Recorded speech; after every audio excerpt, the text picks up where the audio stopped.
Okay, let's see. Question है, the frequency of light emitted for transition n equals to 4 to n equals to 2 for helium plus ion is equals to transition in hydrogen atom corresponding to which of the following. तो 4 से 2 में आ रहा है, right? या तो आप energy की value निकाल लो, या फिर मैंने आपको बताया था कि अगर मान लो हम हाइड्रोजन के लिए अगर देख रहे हैं, है ना, लेट्स से 2 से 1, तो हीलियम प्लस आयन के लिए वही सेम लेट्स से हो जाएगा 4 to 2, है ना, जो भी z होगा वो मल्टीप्लाई करते जाएंगे। लिथियम के लिए हो जाएगा 6 से 3, सेम एनर्जी लेवल होंगे। सो अगर ये आपको पता था ना, you just have to multiply z value over here. तो जैसे अगर मान लो कहीं पे हाइड्रोजन के लिए लिखा है 3 to 1, तो हीलियम प्लस आयन के लिए let's say same energy value कब हो जाएगी, जब इसमें 2 से मल्टीप्लाई कर देंगे, तो 6 to 2, समझ में आया? ऐसे एनीवे वो यू कैन राइट 2 to 1, ठीक है। X and Y are two elements which can form compounds like XY, X2Y3, XY2 if 0.1 mole, तो ये easy है।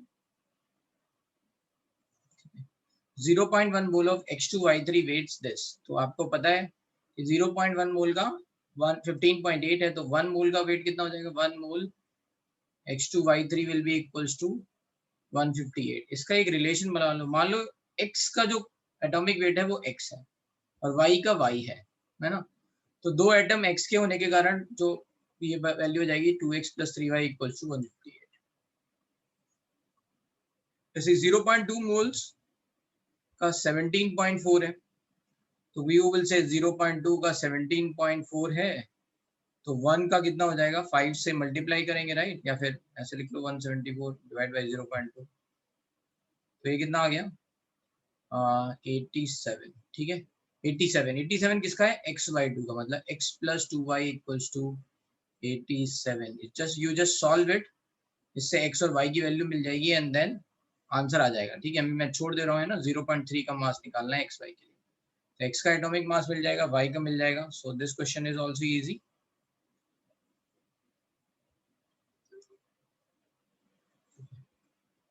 When O3 and SO2 are mixed in x/y molar ratio, ठीक है, the average vapor density, vapour density से क्या पता चलता है, मॉलिक्यूलर मास, है ना, क्या होता है फॉर्मूला, राइट? मॉलिक्यूलर मास या molar mass equals to 2 into vapour density, या फिर vapour density equals to molar mass divide by 2, ठीक है, राइट।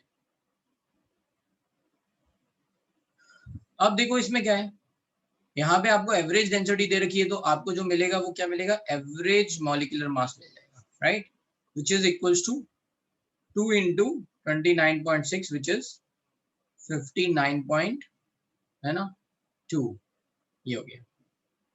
ये किस रेशियो में, एवरेज x/y में, तो अगर n1:n2 के रेशियो में कुछ हो तो हम क्या लिखते हैं, n1m1 + n2m2, यही एवरेज का फॉर्मूला है ना, divide by n1 + n2, right.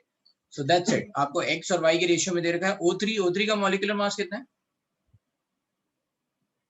48, SO2 64, sulphur 32, है ना। तो बस अब देख लेते हैं, 48x + 64y divide by x + y = 59.2, ठीक है। अब ये कह रहे हैं then the average molecular mass of mixture which is prepared by mixing O3 and SO2 y/x ratio में, ठीक है।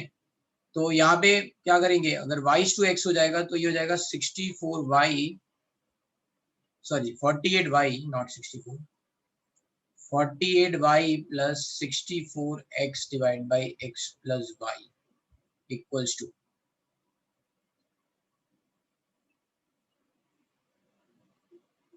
ठीक है, ये हमें नहीं पता है।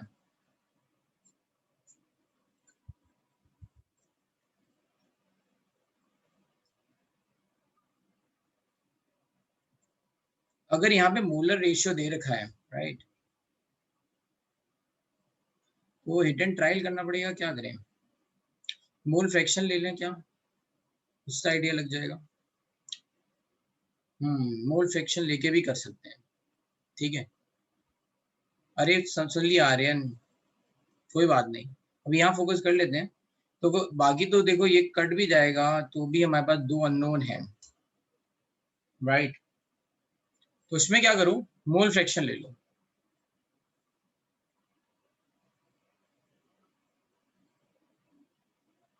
लेट्स से मुझे क्या करना है,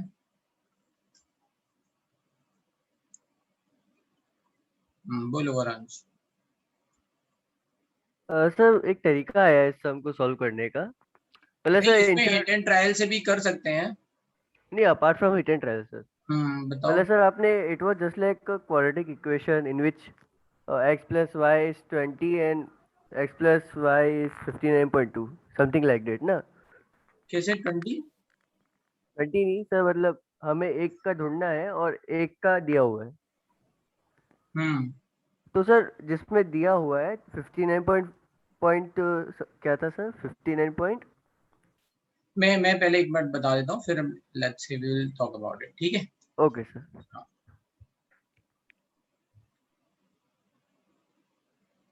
तो जैसे इसमें क्या करते हैं, है ना, कि अभी mole fraction let's say value मान लेते हैं, है ना।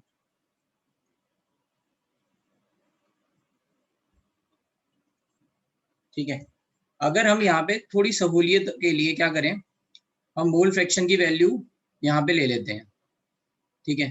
तो जो x टू वाई का रेशियो, हम इस पे ध्यान नहीं दे रहे हैं, अभी ले ले रहे हैं लेट्स से मोल फ्रैक्शन, है ना, XO3 और लेट्स से SO2, इनकी वैल्यू N1, तो ये हो जाएगी 1 minus N1,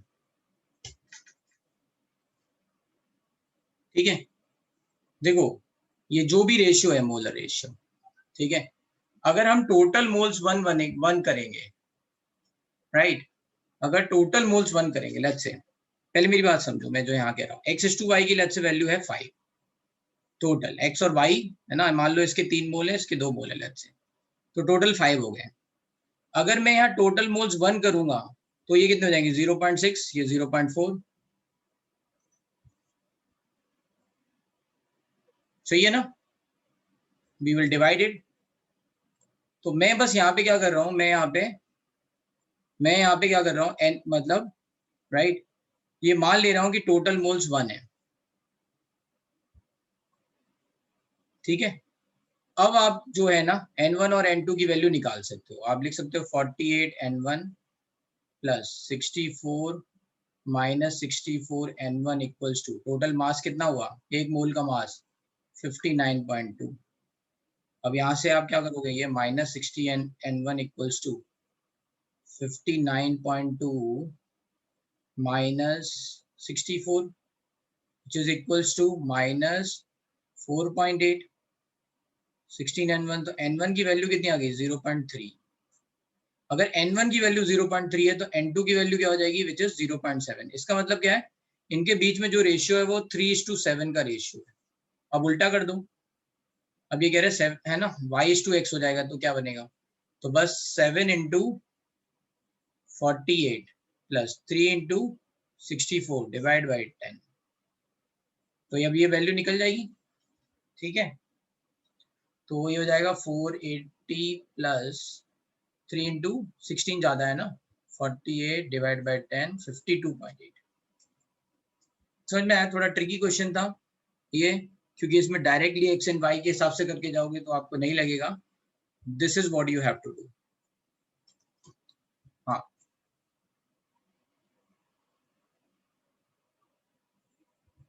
yes sir. Sir मुझे समझा नहीं ये क्वेश्चन, मतलब सर ये N1 और N2 आपने कैसे निकाला वो नहीं समझा। कोई बात नहीं, फिर से कैन यू समझा प्लीज। देते हैं, ठीक यस है। सर। तो देखो इसमें क्या, इसको पहले पूरा रब कर देते हैं, ठीक है। अभी पहले जब मैं क्वेश्चन सॉल्व करने गया, है ना, ये पेपर मैंने पहली बार ही सॉल्व कर रहा हूँ, right. So I just want कि जैसे मैं सॉल्व कर रहा हूँ ना, जैसे मेरे सामने क्वेश्चन पे बिल्कुल पहली बार आ रहे हैं, राइट, और जैसे मैं सॉल्व कर रहा हूँ, जो चीजें मैं देख रहा हूँ वो आप देखो, राइट। तो जैसे ये x/y मोलर रेशियो दे रखा था, ठीक है। अब हम जब इक्वेशन बनाने गए राइट। तो जैसे n1 और n2 की वैल्यू दे रखी होती है तो फिर ये दिक्कत आ गई है ना, क्योंकि दो अननोन है और हमारे पास दो इक्वेशन नहीं है।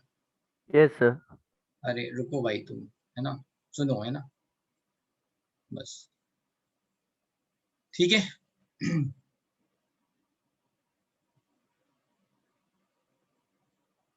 हाँ, इजी एंड हार्ड सम हमने लिखे थे, राइट। पहले दो इजी ही थे, एक मिनट, इजी इजी। चलो यहाँ पे फोकस करते हैं। भाई मेरे पास केवल और केवल एक घंटा है, एक घंटे के बाद एक और डाउट क्लास है ना, तो यहाँ फोकस करोगे, राइट। तो ये अब यहाँ पे प्रॉब्लम ये हो गई कि दूसरे वाले में हम निकाल नहीं सकते, तो हमने क्या मान लिया कि मान लो अगर मैंने आपको बोला, स्टार्ट किया था मैंने कहा लेट्स से 3:2 का रेशियो है, मुझे नहीं पता, है ना। इसका मतलब क्या है कि टोटल नंबर ऑफ मोल्स क्या है, 5। अगर मैं टोटल नंबर ऑफ मोल्स 1 कर दूंगा तो मुझे जो भी यहाँ मोल का रेशियो आएगा, है ना, 3 मोल्स है 5 में, तो एक मोल में कितने हो जाएंगे, 0.6। ये कितने हो जाएंगे, 0.4। इनमें भी देखो मोल का रेशियो क्या है, 3:2। तो मैंने यहाँ टोटल मोल्स 1 कर लिए, तो मुझे जो ये मोल रेशियो मिला वो एक तरह से क्या है, मोल फ्रैक्शन है। तो मैंने यहाँ पे x और y जो मोल रेशियो था इसके लिए फ्रैक्शन n1 और n2 जो है मोल फ्रैक्शन ले लिया, लेट्स से, है ना। x O2 की value, mole fraction of O2 O3 is n1, mole fraction of let's से SO2 इज n2। और आपको पता है कि मोल फ्रैक्शन के लिए में क्या होता है, x1 plus x2 is nothing but 1, total number of, है ना। अगर हम मोल फ्रैक्शन को ऐसे ऐड करेंगे तो 1 बन जाता है। So that's it. n2 से मुझे क्या पता चला, n2 is nothing but 1 minus n1। अब मैंने पहले n1 निकाला, n1 की वैल्यू 0.3 आई, n2 की वैल्यू 0. है ना 7 आई, तो इससे रेशियो क्या हो गया, 3:7। तो ये क्या हो गया, 7:3। अब जैसे ही आपको मिल गया you can solve it. Understood, ठीक है। तो ये क्वेश्चन किस में डालूं, टफ में डाल देता हूँ, क्लिक करने के ऊपर है, क्लिक हो गया तो जल्दी हो जाएगा। किसी का हुआ है ये क्वेश्चन,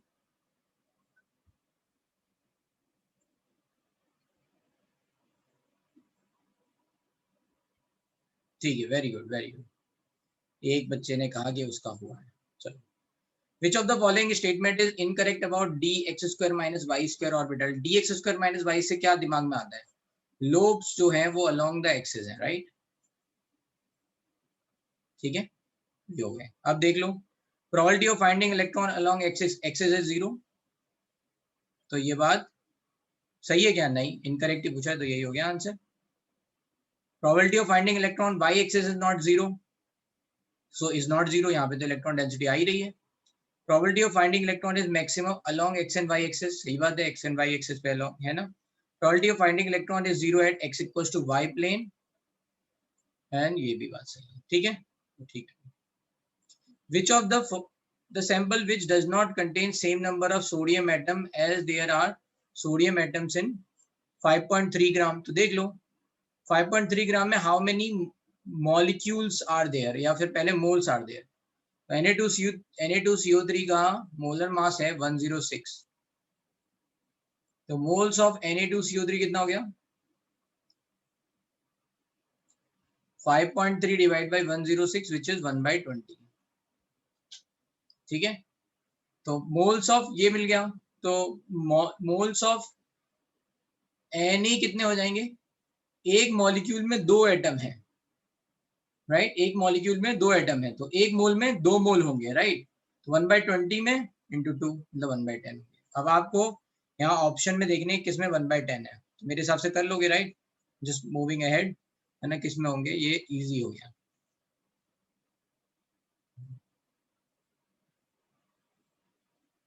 ठीक है, चलो ये right.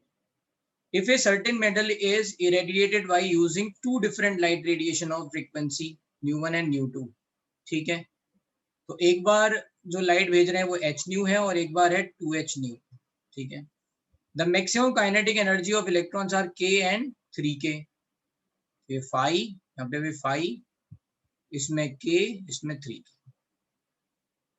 The threshold frequency of metal will be, तो phi की वैल्यू न्यू के टर्म्स में बतानी है, तो पहले क्या करेंगे, k की वैल्यू निकाल लेंगे, ये मान लो ये h nu नॉट लिख लो, h nu minus nu naught is nothing but k and h, पहला इक्वेशन, एंड दूसरा इक्वेशन क्या है h, 2 nu minus nu naught equals to 3k, है ना, इनको डिवाइड कर दो, राइट, एच एच कट गया, nu minus nu naught divide by 2 nu minus nu naught equals to 1/3 and then you can solve 3 nu equals to 3 nu naught, 2 nu minus nu not, तो क्या करेंगे, इसको इधर ले जाएंगे, इसको इधर ले जाएंगे, न्यू इक्वल्स टू, ये माइनस होगा, ये प्लस हुआ, तो ये 2 न्यू नॉट, तो न्यू नॉट की वैल्यू न्यू बाई 2, ठीक है, क्या दें इसको, इजी, राइट, इसको टफ तो नहीं लग रहा था, बस केवल ये इक्वेशन आपको लिखनी थी और इसके बाद इधर लेके जाना था, so this question is easy, ठीक है। If the mole fraction of solute in aqueous solution is changed from 1/2 to 1/4 by adding water, ठीक है, then the ratio of initial and final molarity of solution is, तो जैसे हम जब भी कभी ऐसा हो तो क्या कर रहे हैं, मतलब ये कह रहे हैं कि भाई ऐसा है कि पहले यहाँ पे मोल फ्रैक्शन 1/2 था, अब इसमें क्या किया, वाटर डाला, सो द फाइनल सॉल्यूशन में ये मोल फ्रैक्शन 1/4 हो गया, ठीक है, ये क्वेश्चन समझ में आ गया। अब यहाँ देख लो 1/2 मोल्स, 1/2 मोल फ्रैक्शन है, तो हम मान लेते हैं कि total moles in solution is 1, आसान पड़ता है उससे, ठीक है, हमने क्या मान लिया, टोटल मोल्स इक्वल्स टू 1, तो मोल्स ऑफ सोल्यूट कितने हो गए, 1/2, मोल्स ऑफ वाटर कितने हो गए, 1/2, विच इज नथिंग बट 9 ग्राम, है ना, इसके मोलर मास से मल्टीप्लाई कर दिया तो 9 ग्राम आ गया, मास निकल गया, मतलब मोलैलिटी पूछी है इन्होंने, मोलैलिटी क्या होती है, व्हाट इज मोलैलिटी, है ना, moles of solute divide by mass of solvent into 1000, कुछ वैल्यू आ गई, ठीक है, पहला ये इनिशियल हो गया, फाइनल, अब इसमें अगर हम पानी और डाल रहे हैं, है ना, इसमें अभी हमने पानी और डाला, क्या नहीं चेंज किया, मोल्स ऑफ सोल्यूट चेंज नहीं किया, इसका मतलब है टोटल मोल्स और बढ़ गए, है ना, अब टोटल मोल्स कितने हो गए, 1 plus x, let's say x moles water add कर दिया, ठीक है, तो अभी यहाँ पे मोल फ्रैक्शन क्या बन गया, right, mole fraction of solute is moles of solute divide by total moles which is equals to 1/4 दे रखा है इन्होंने, ठीक है, समझ में आ रही है बात, ठीक है, तो क्या हो जाएगा, ये 1 प्लस एक्स इधर जाएगा, ये 4 इधर जाएगा, तो 1 प्लस एक्स की वैल्यू आ जाएगी 2, एक्स की वैल्यू आ जाएगी 1, मतलब एक मोल और डाल दी, ऐड कर दिया, इसका मतलब अब मास ऑफ सॉल्यूशन कितना हो गया, सॉरी मास ऑफ सॉल्वेंट 27 ग्राम, एक मोल बढ़ाने से कितना मास बढ़ जाएगा, 18 ग्राम बढ़ जाएगा, तो मोलालिटी कितनी आ जाएगी, final let's say which is going to be 1/2 by 27 into 100, इनका रेशियो लेना है, डिवाइड कर दो, तो ये तो कट जाएगा, ये 27 ऊपर चला जाएगा, तो 27/9 और 3:1, हाँ भाई, किस जोन में रखें इसको, मीडियम में रख दें,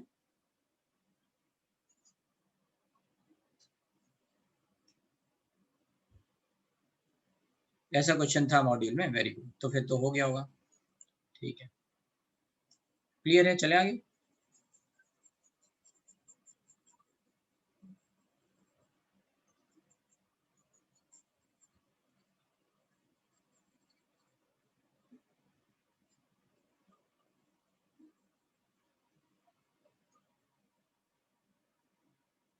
आंसर 3:1,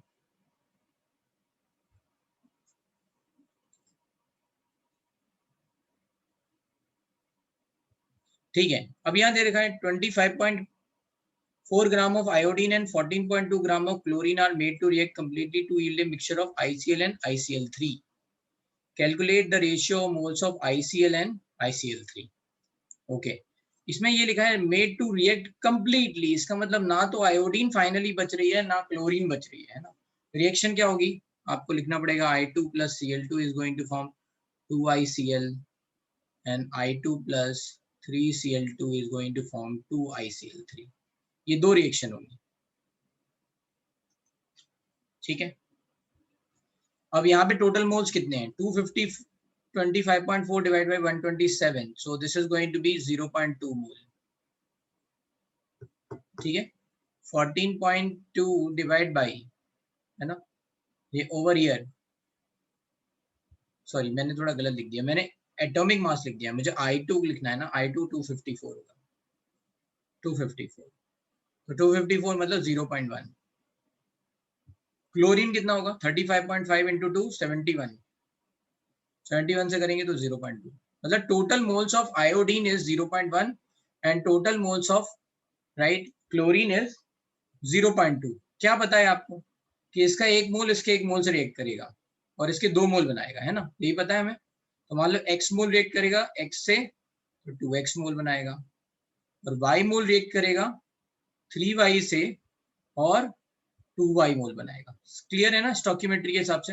अब आपको क्या पता है, आपको इक्वेशन पता है, x plus y equals to 0.1 and x plus 3y equals to 0.2, ये पता है। इससे y की वैल्यू कितनी आई, मतलब 1/2 मतलब 0.05 आ गई, और इससे x की वैल्यू भी कितनी आ गई, सेम 0.05, राइट। तो इनका रेशियो क्या हो गया, x और y सेम आ गए तो 1:1। क्लियर है। किसमें किस कैटेगरी में डालें इसको, इजी या मीडियम, यहाँ तक कोई डाउट मतलब समझ में आ रहा है। सॉल्यूशंस,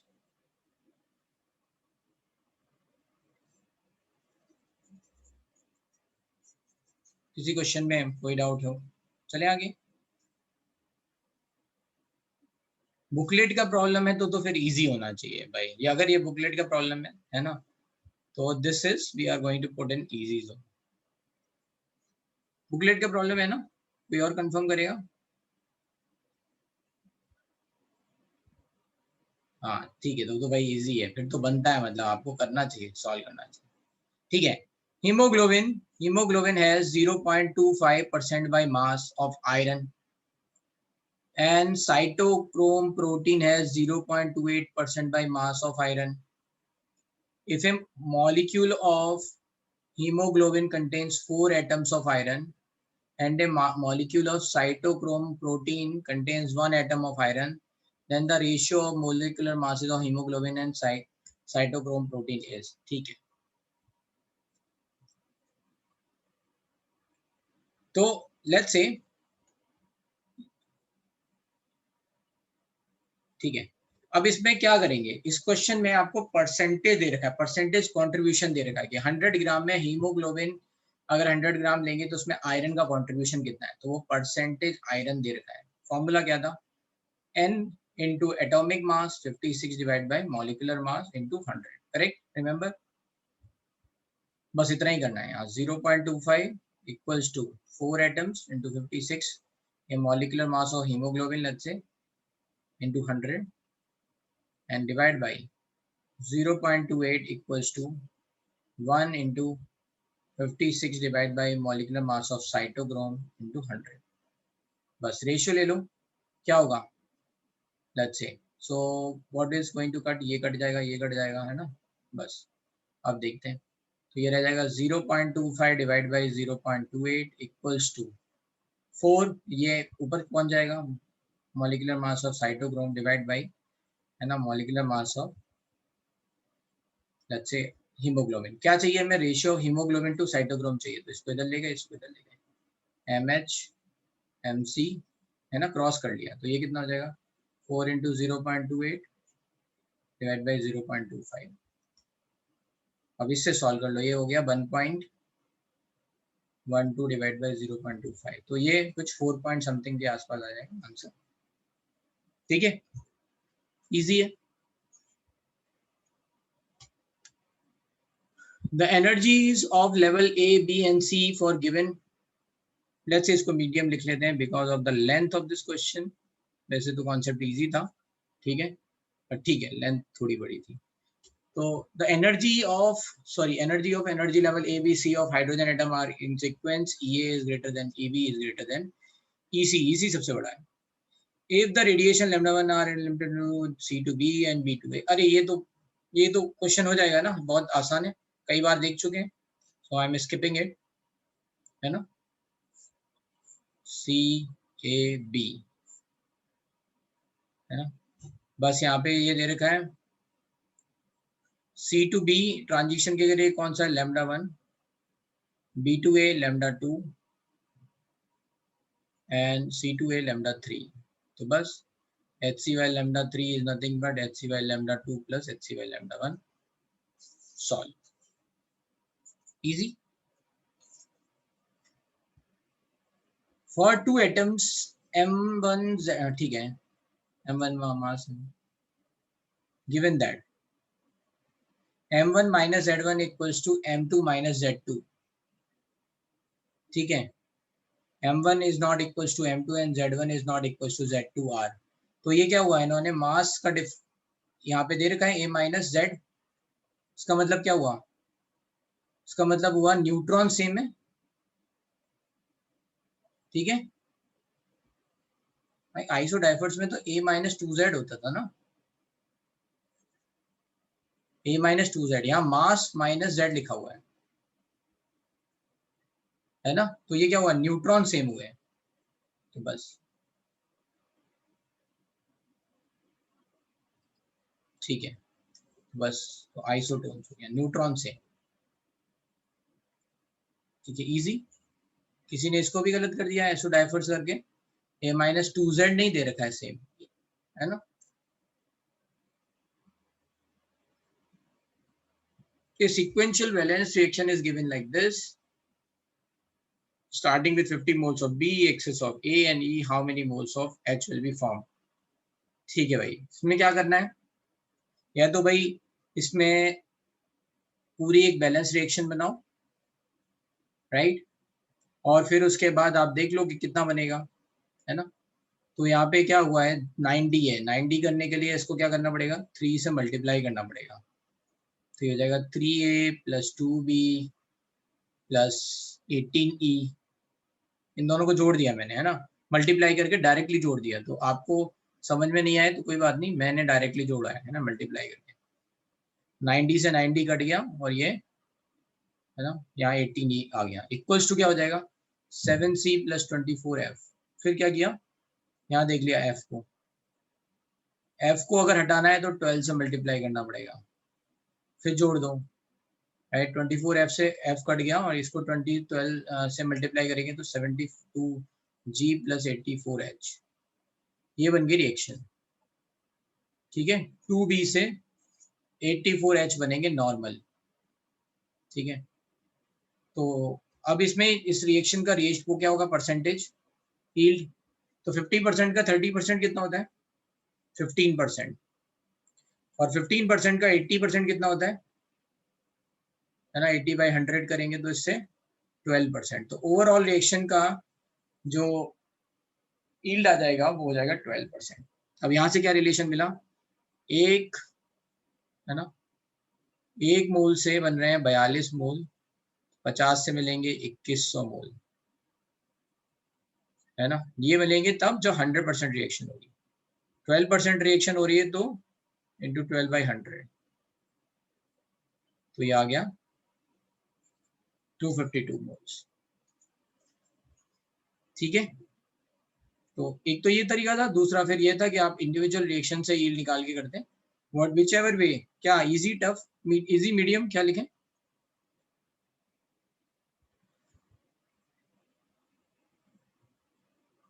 इजी, ठीक है,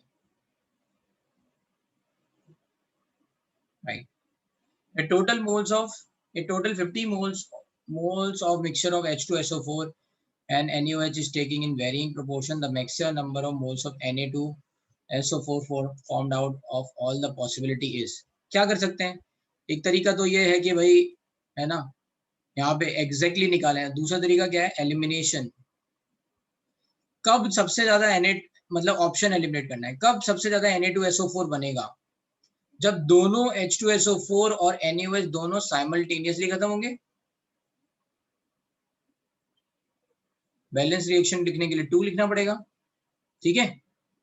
तो अगर इसका 1 मोल इसके 2 मोल मिलके 1 मोल बनाता है तो 7.5 के लिए इसके कितने चाहिए होंगे 15 और इसके 7.5, तो टोटल मोल्स 22.5 हो गए, विच इज नॉट पॉसिबल। ये बात समझ में आ रही है? दोनों एक साथ खत्म होने चाहिए, क्योंकि अगर एक ही खत्म होगा तो एक के हिसाब से बनेगा, है ना, वो लिमिटिंग रिएजेंट हो जाएगा। और लिमिटिंग रिएजेंट कौन सा होता है? जो कम होता है ना। लिमिटिंग रिएजेंट कौन सा होता है? जो जो कम अमाउंट में पड़ा होता है, राइट। तो अगर आप दोनों को बराबर नहीं करोगे, ये प्रोपोर्शन दोनों एक साथ खत्म नहीं करोगे, तो फिर जो कम होगा उसके हिसाब से कम आंसर आएगा, तो वो भी, है ना। इतनी बात समझ में आ रही है? ये बात जो मैं कह रहा हूँ कि बराबर होना चाहिए।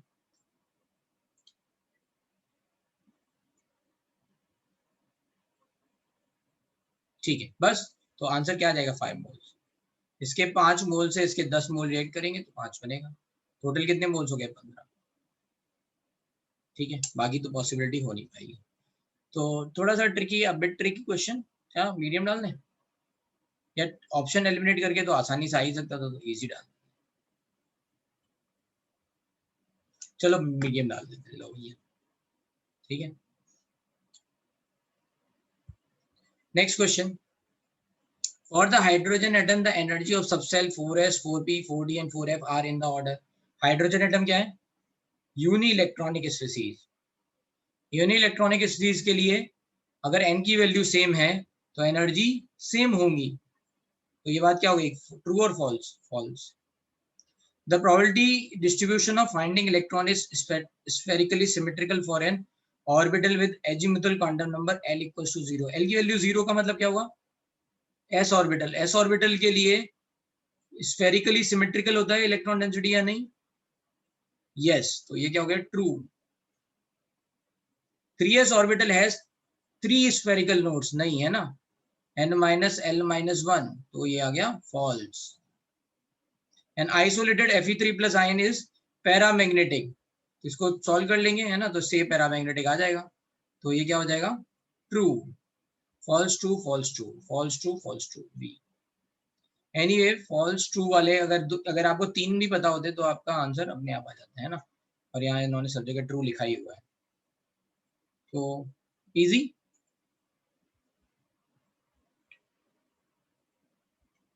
एक मिनट, हाँ भाई सुन लेते, तुम्हारी प्रॉब्लम क्या है, बोलो। हाँ sir, can you please show the question 38? Sir कुछ काम था एक। क्या? Sir can you please show the question 38? Question number 38 आई ना? हैव हाँ, doubt. Okay okay. Yes sir. 38 ये रहा लो। सर इसमें इक्वेशन बैलेंस नहीं है, क्योंकि इसमें हाइड्रोजन अरे नहीं हमने है। H2O नहीं लिखा है बस। अच्छा। Acid plus base equals to salt plus water होता है ना, वाटर नहीं लिखा है बस, इसका मतलब ये नहीं कि बैलेंस नहीं है। अच्छा ओके सर, ओके।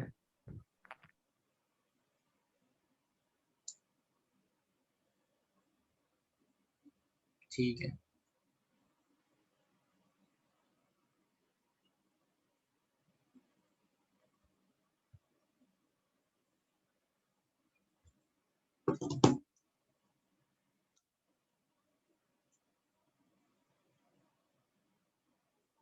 ठीक है। अब क्या लिखा हुआ है? Find the wavelength of second line of hydrogen spectral series for which the relation between extreme lines is given by this equals to r/4।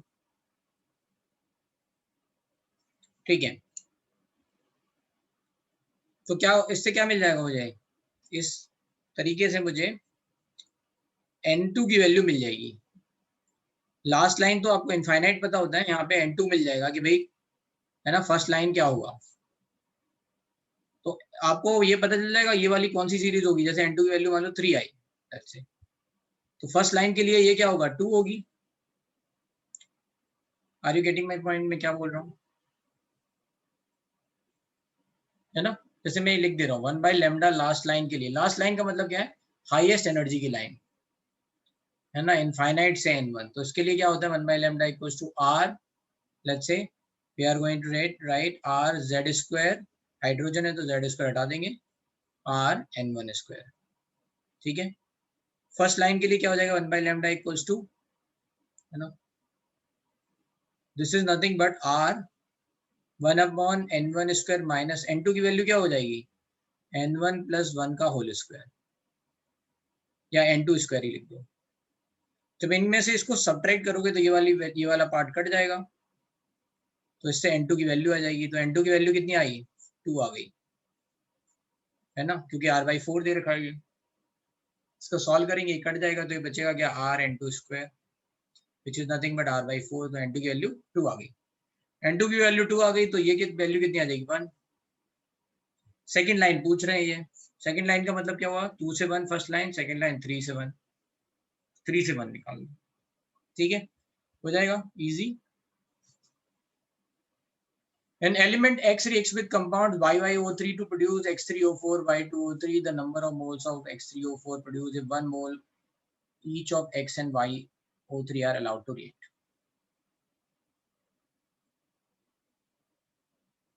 First part of question number 39 यही तो है, false true। X reacts with compounds YO3, तो लिख लो X plus YO3 क्या produce कर रहा है X3O4 plus Y2O3। Now you have to balance, इसको आपको बैलेंस करना है। आई थिंक ऐसी एक बैलेंसिंग हमने देखी थी कि हमने पहले देखना था कि यहाँ पे राइट ऑक्सीजन एटम्स कितने हैं यहाँ पे, है ना, जैसे मान लो ये A, ये B राइट है, तो यहाँ पे कितना आ जाएगा 3A डायरेक्टली, ठीक है, एंड यहाँ पे कितना आएगा, तो वी आर गोइंग टू से ये कितना आया 2B, तो 2B into 3 6B equals to क्या मिलेगा हमें 4A प्लस 3B।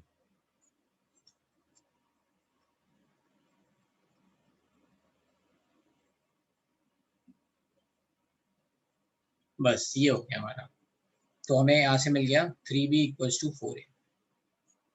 तो बस A की वैल्यू क्या डालेंगे हम यहाँ पे, A की वैल्यू डालेंगे लेट्स से 3, तो B की वैल्यू कितनी आ जाएगी 4, बस। तो इससे एक आपको रिलेशन मिल जाएगा, तो डाल के देख लेते हैं। B की वैल्यू 3 से तो 9x प्लस 8YO3, ऐसा मैं क्वेश्चन करा चुका हूँ, मुझे याद आ रहा है, ठीक है ना, 3x3O4 प्लस 4Y2O3 ये आ गया। अब ये कह रहे हैं if the moles of X3O4, है ना, the number of moles of X3, if 1 मोल है, इसके 1 मोल लिया और इसके 1 मोल लिया, तो लिमिटिंग रिएजेंट कौन हो जाएगा X, राइट, तो 1/9 बनेगा, सॉरी 1 इंटू 3, तो 1 से 1 तक 9 से 1 तक 3, तो 1 से बनेगा 1/3, ठीक है। इसमें आपको क्या करना है, कैसे बैलेंस करना है, A एंड B मान के बैलेंस करना है। यहाँ पे अगर A और B है तो X कितना हो जाएगा 3 है तो 3A, Y कितना हो जाएगा 2B। Now you can make the equation for oxygen 2B into 3 मतलब 6B equals to 4A plus 3B and then you can solve 41। किस कैटेगरी में डालें, easy medium tough,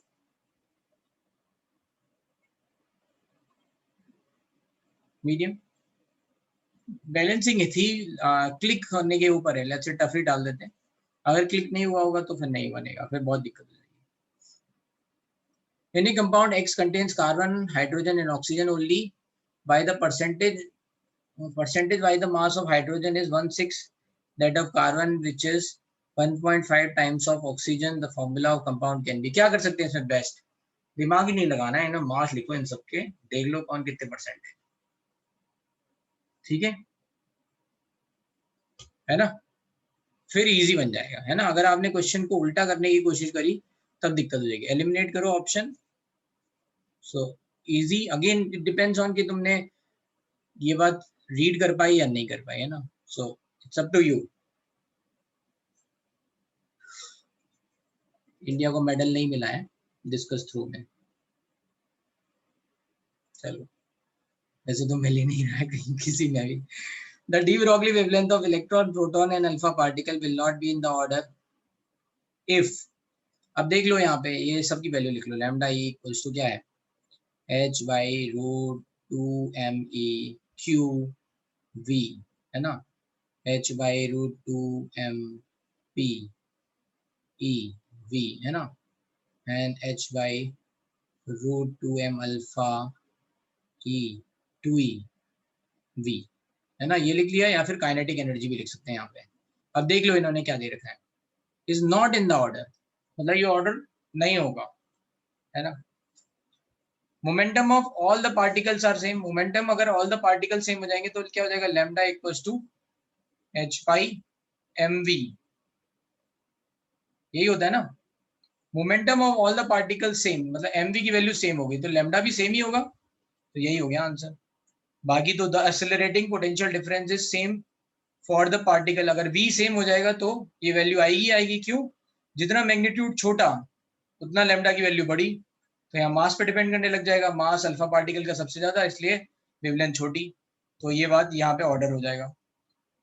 velocities of all the particles are same, अगर मान लो velocity same हो जाएंगी ठीक है, तो फिर यहाँ पे डाल देते हैं lambda equals to h/mv, v same है तो जिसका मास कम है ना उसके लिए लैम्डा की वैल्यू ज्यादा, मतलब सॉरी है ना, लैम्डा की वैल्यू ज्यादा, राइट, ये कम है, तो भी यही ऑर्डर आ जाएगा E P N alpha.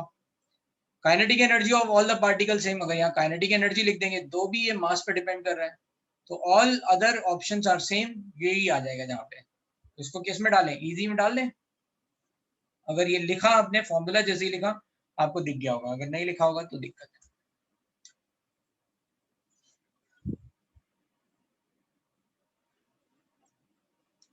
Which of the following sets of quantum number is valid for an orbital, ठीक है, 3 के लिए L की वैल्यू 3 हो सकती है, नहीं है ना, L की वैल्यू क्या होती है n-1, ठीक है, तो ये नहीं है।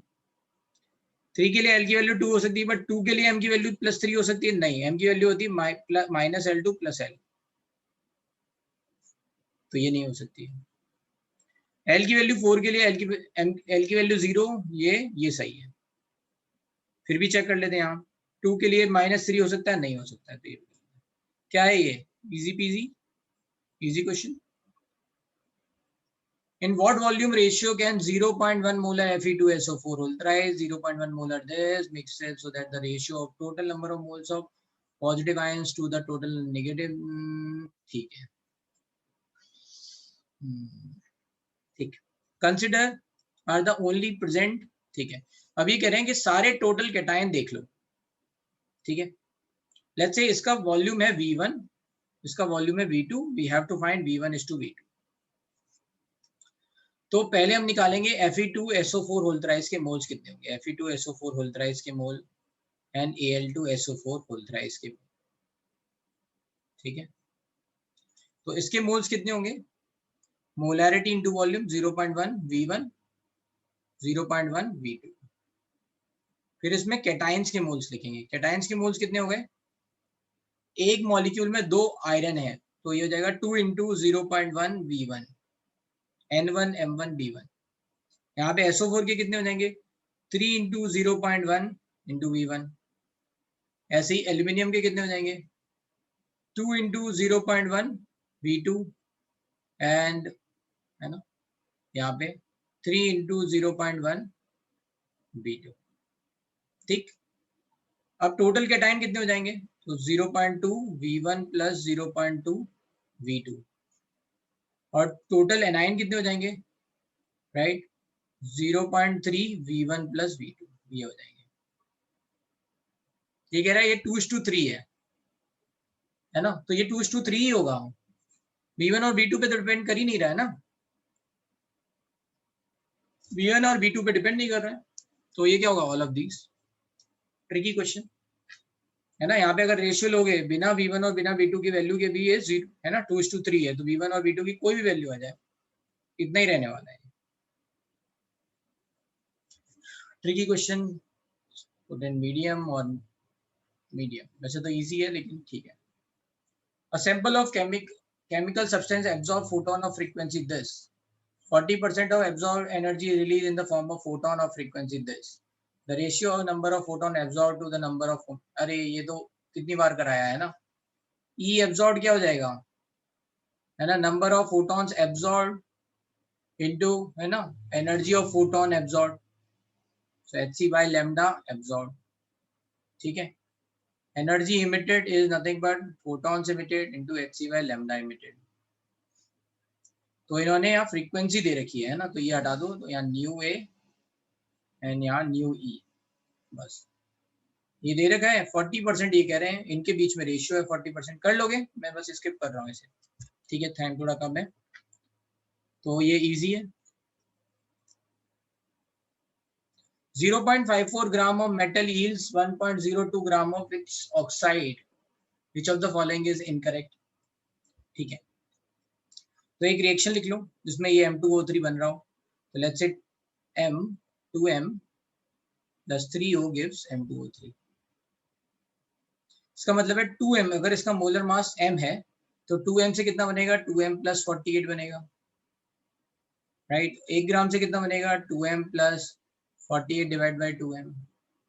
तो 0.54 से कितना बनेगा, 2M plus 48 divide by 2M into 0.54. कितनी वैल्यू दे रखी है यहाँ पे, 1.02. निकाल लोगे M की वैल्यू, सॉल्व करो, M की वैल्यू निकल जाएगी and then you can solve. Easy.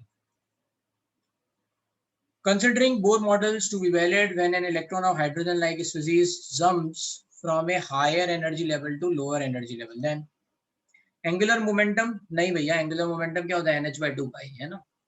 It is not going to same है ना. Kinetic energy increases, higher से lower energy level पे जा रहा है, तो higher energy level पे kinetic energy क्या होगी, minus of total energy 13.6 Z square by n1 मतलब n2 स्क्वायर और 13.6 Z square by n1 square. तो यहाँ पे काइनेटिक एनर्जी बढ़ जाएगी. बस यही हो गया आंसर. चलो 48, बाकी ऑप्शन गलत ही होंगे, तो ये भी इजी ही है. If 10 gram mixture of K2CO3 and MgCO3 on decomposition produce total of 2.2 gram CO2 mass percentage of, तो बस इसमें मान लो ये x ग्राम है. K2CO3 को हीट करने पे, ये अच्छा क्वेश्चन है and you should remember it. Tricky tough में मैं मार्क कर रहा हूँ. K2CO3 को हीट करेंगे तो कुछ नहीं होगा, CO2 नहीं मिलती है. ठीक है, तो यहाँ पे याद रखना है all carbonates of alkali metal जैसे Na2CO3, K2CO3 are stable. They don't give except Li2CO3. ये सब क्या है, स्टेबल होते हैं, तो इससे कुछ नहीं मिलेगा. जो भी CO2 का सोर्स है वो MgCO3 है.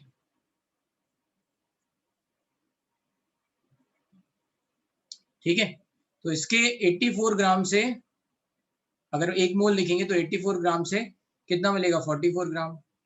तो यहाँ पे लिखा है 1 ग्राम कितने से मिलेगा, 84 बाई 44.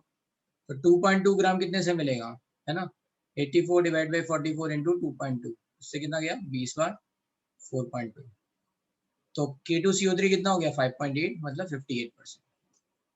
ठीक है, तो ये टफ में मार्क कर रहा हूँ. अगर ये इन्फॉर्मेशन किसी को पता थी, ये information anyone,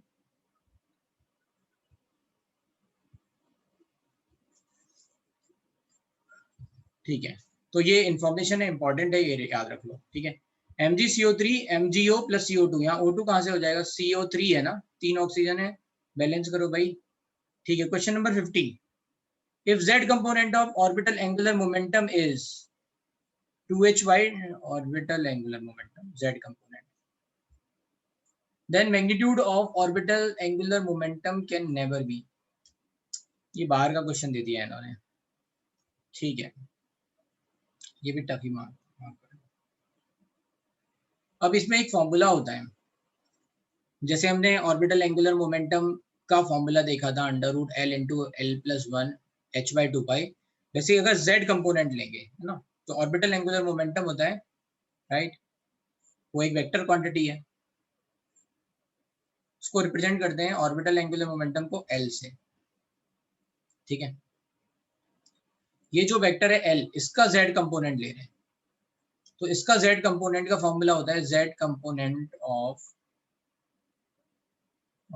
orbital angular momentum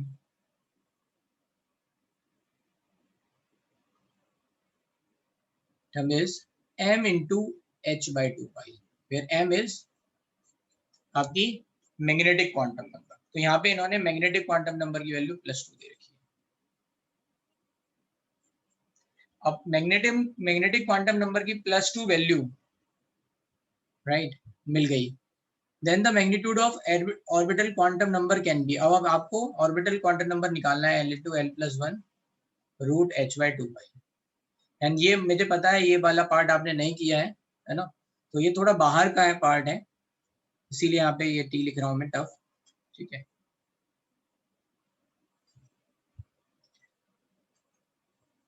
actually क्या होता है ना, जो श्रोडिंगर इक्वेशन होती है उसको यहाँ पे H5 = E5 ऐसे करके लिख सकते हैं,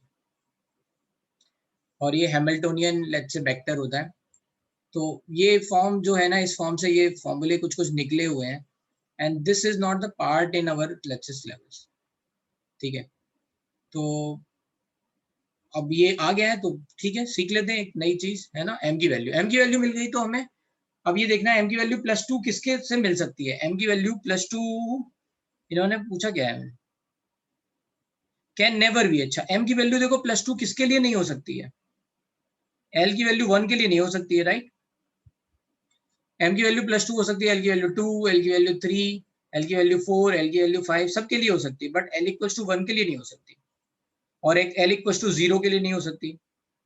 ये दो वैल्यू के लिए m की वैल्यू +2 नहीं हो सकती। तो l की वैल्यू 0 डालेंगे तो 0 आएगा, वो तो ऑप्शन में नहीं है। l की वैल्यू 1 डाल दो तो 1 इंटू, तो ये जगह √2h/2π, √2h/2π वैल्यू नहीं आ पाएगी।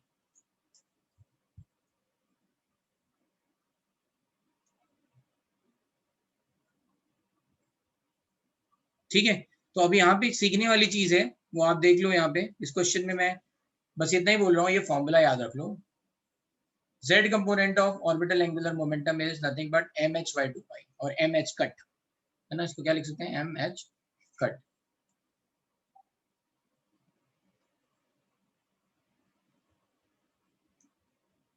ठीक है, क्यों क्लास में क्यों करेंगे, अभी बता दिया है ना। जो लोग देखो सिंसियर नहीं है, जो लोग क्लास, मैंने कल आपको सिंसियरली, किसी और टीचर ने आपको पेपर और उसका सॉल्यूशन नहीं भेजा ना,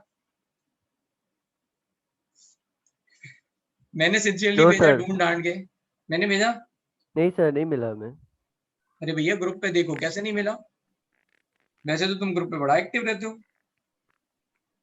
अरे सर, यस सर, रहता हम्म, हूँ। यही तुम देखा एक्टिव नहीं नहीं होगा हो है सर। ना, बाकी रिजल्ट आया नहीं आया, क्लास हुई नहीं हुई, सब जगह तुम एक्टिव हो। हाँ, हाँ सर। डाउट ग्रुप पे, कौन से ग्रुप पे भेजेंगे भाई, डाउट ग्रुप बनाए किस लिए थे, सबको डाउट भेजा के और लिए बोला सर। भी था कि भाई एक कर लेना है ना सॉल्व। अब जिन लोगों ने नहीं सॉल्व किया, या फिर तुम्हें लिंक नहीं मिला या लिंक ज्वाइन नहीं किया तुमने, भाई जिन लोगों ने लिंक ज्वाइन नहीं किया उनके लिए मैं कुछ नहीं कर सकता हूँ।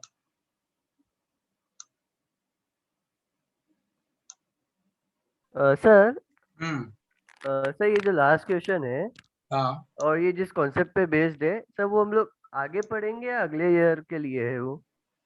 हम नहीं पढ़ेंगे वो, आपको बीटेक में थोड़ा बहुत पढ़ाएंगे। बीटेक में क्या कहते हैं, फर्स्ट ईयर जो होता है उसमें फिजिक्स केमिस्ट्री मैथ्स, मतलब एडवांस फिजिक्स एडवांस मैथमेटिक्स और एडवांस केमिस्ट्री होता है।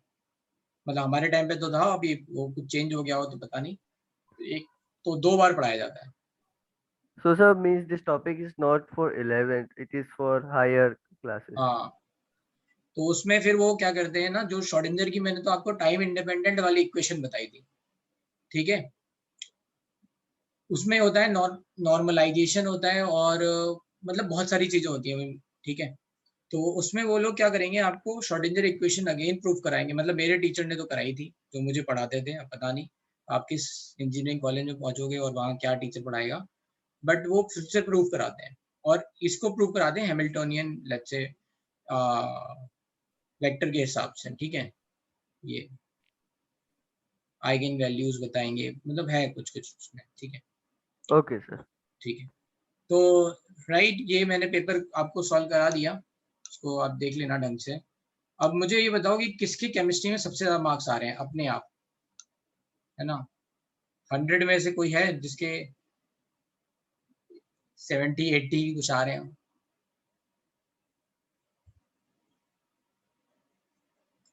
तुम आकाश पेपर इसलिए छोड़ देते हो तो टाइम प्लान नहीं कर रहे हो, है ना? 17 मेंस, ओके गुड। 70 to 80 शबिल कह रहे हैं, ओके।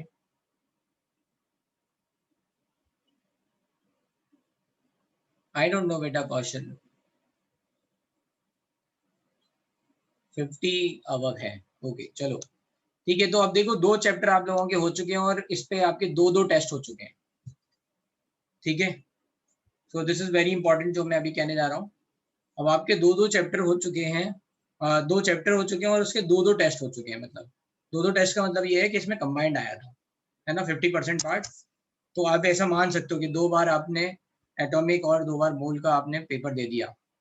अब आप देख लो कि आपकी अंडरस्टैंडिंग कितनी है। इन दोनों तीनों पेपर का एवरेज निकालो, उससे आपको आइडिया लग जाएगा कि आपके मोल और एटॉमिक वीक हैं।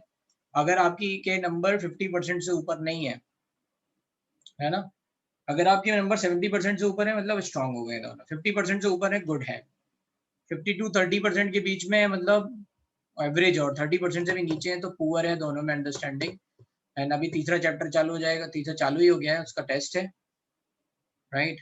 तो मैं चाहता नहीं हूँ कि आप लोग तीसरे चैप्टर में भी फिर वीक होते जाओ। थोड़ा सा अभी टाइम है, इम्प्रूव, वर्क हार्ड,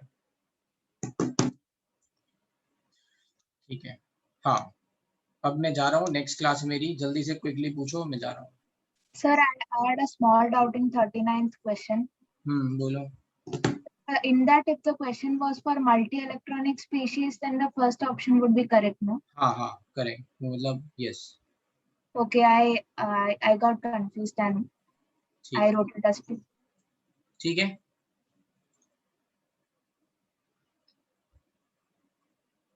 चलो ओके, बाय बाय।